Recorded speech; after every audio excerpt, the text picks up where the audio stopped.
Tawna Bandicoot, damsel in distress, alternative timeline hero, questionable Google search, is Crash Bandicoot's girlfriend that was introduced in the very first game. In fact, she's kind of the reason the whole first game happened, as the point of Crash going to Cortex's lab was to save her.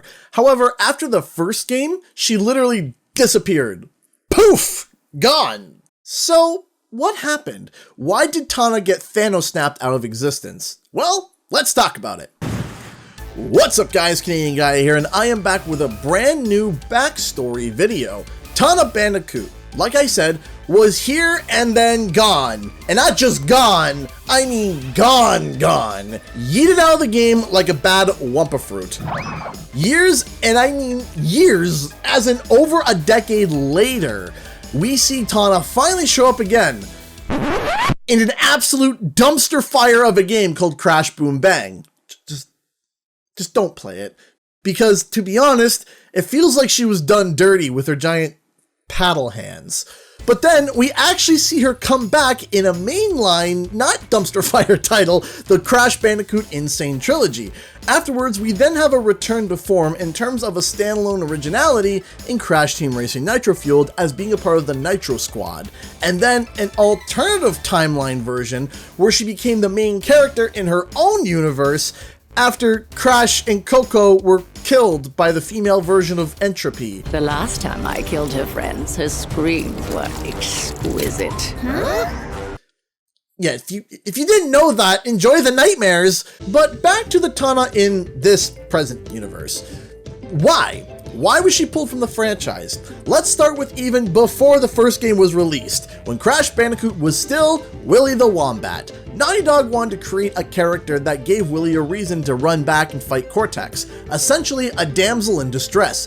When Charles Zambilla started sketching this character, his first takes were not quite what we know as today, but over time, Naughty Dog and Charles came to the bombshell design that we all know, taking huge references from Roger Rabbit, specifically his other half, Jessica Rabbit. And so, the design of Tawna Bandicoot was finally finalized.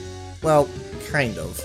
If you compare Charles' final sketches to her actual in-game model, you can see that there were some extra liberties taken for further changes. This was ordered by the heads at Universal Studios. Naughty Dog was not happy and did not want to budge when they heard the executives wanted to completely change her design. But the in-game model that you see today was the compromise. Tawna also wasn't a major character, probably having a grand total of 2 minutes of screen time at best, and also being essentially the cheerleader at the end of all the bonus rounds, so it wasn't really a hill that Naughty Dog really wanted to die on.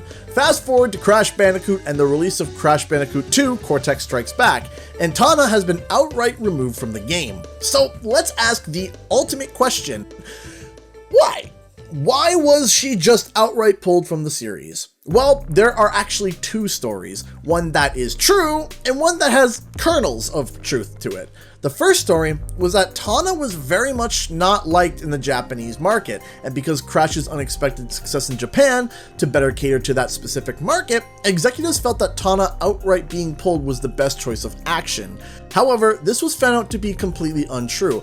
I'll explain why there was a mix-up in a minute, but the actual story goes back to the executives at Universal. Once again, even after Tawna was toned down, Universal seemingly wanted her to be redesigned yet again. When she entered the redesign stage, Naughty Dog finally called it quits after they hated the direction the character was taking and ditched her entirely. It wasn't worth the arguments and the hassle that the executives were giving. And so, they went on to design an entirely new character, Coco, which is Crash's sister. The reason why the first rumor spurred up in the first place of Tawna not being received well in the Japanese markets is because of the design behind Coco. The overalls, pink laptop, etc. was apparently rumored to be inspired by Japanese fashion at the time. There is also a first draft of Coco floating around by Charles of her in a more summer breezy outfit before it was changed to her signature overalls. The funny thing though, is that even after Tawna was removed, she would not make an appearance in any games handled by Universal, unless you include that random Easter egg in Crash to Insanity. Are those real? Mother? However, she did show up in Crash Boom Bang, which was one of the first games that was created that had almost zero involvement with Universal.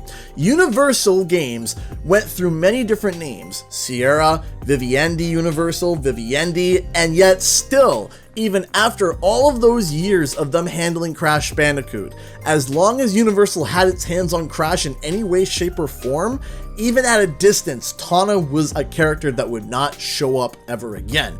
It was only in 2017, when Crash Insane released, did we finally see a comeback of Tawna, along with an additional appearance in Crash Team Racing Nitro Fueled, and finally in Crash Bandicoot 4 It's About Time as a hero from an alternate universe.